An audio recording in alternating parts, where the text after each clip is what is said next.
Question number 18 और देखिए प्यारे बच्चों। और क्वेश्चन नंबर 18 में ये कहा है कि P मूल बिंदु से डाले गए लंब की माप P दे रखी है और रेखा जो है वो ऐसी है जो अक्षों से A और B अंतःखंड काटती हो। देखो इस तरह है प्यारे बच्चों, रेखा रेखा जो है ये इस तरह है, ये A नाम देती है इसे और इसे बी। तो ये रेखा ए बी है जो एक्स अक्ष पर ए अंतःखंड काटती है और वाई अक्ष पर बी अंतःखंड काटती है। और हम जानते हैं प्यारे बच्चों, ऐसी रेखा का समीकरण जो एक्स अक्ष पर ए अंतःखंड और वाई अक्ष पर बी अंतःखंड काटती हो, उस रेखा का समीकरण होता है एक्स अपॉन ए प्लस वाई अपॉन बी बराबर 1। ठीक है, इसे हम ऐसे लिख सकते हैं, एलसीएम ले लेंगे ए और बी, तो ये हो जाएगा बी एक्स जमा ए वाई बराबर ए बी। ए बी को इधर ले आएंगे तो बी एक्स जमा ए वाई माइनस ए बी बराबर 0 समीकरण नंबर 1 मान ली है। ठीक है, तो ए बी रेखा का समीकरण ये आ गया है आपका। अभी मूल बिंदु से इस रेखा पर लंब डालना है जिसकी नाप P दे रखी है, लंब की लंबाई P दे रखी है।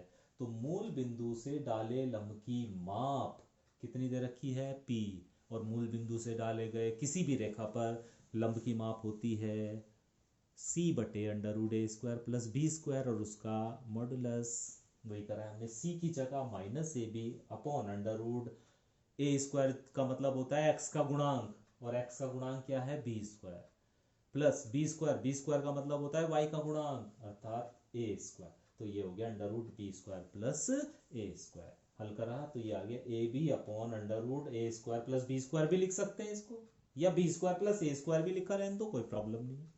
तो p की वैल्यू ये आ गई।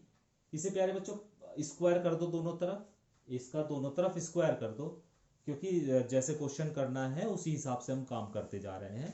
तो दोनों तरफ स्क्वायर कर दें इसका, तो ये पी स्क्वायर हो गया, इधर क्या हो गया ए square b square upon a square plus b square, यानी ये अंडर रूट हट जाएगा नीचे से। ठीक है, अभी क्या करो, इसे पलट दो प्यारे बच्चों, इसे उल्टा कर दो। अब उल्टा तो इसे भी तो करना पड़ेगा, तो इसका उल्टा तो हो जाएगा 1/p², और इसका उल्टा क्या हो जाएगा a square plus b square upon a square b square.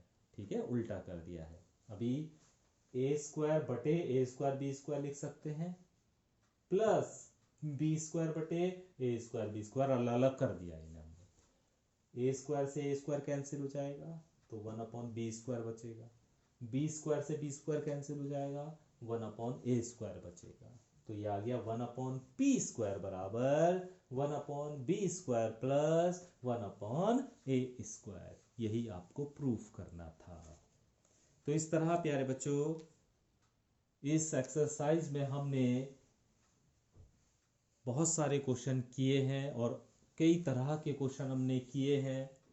जो भी आपको फॉर्मूले बताए गए थे या सरल रेखा से संबंधित जो भी बातें आपको बताई गई थी, उन सभी बातों का हमने हर एक्सरसाइज में इस्तेमाल किया है, यूज़ किया है।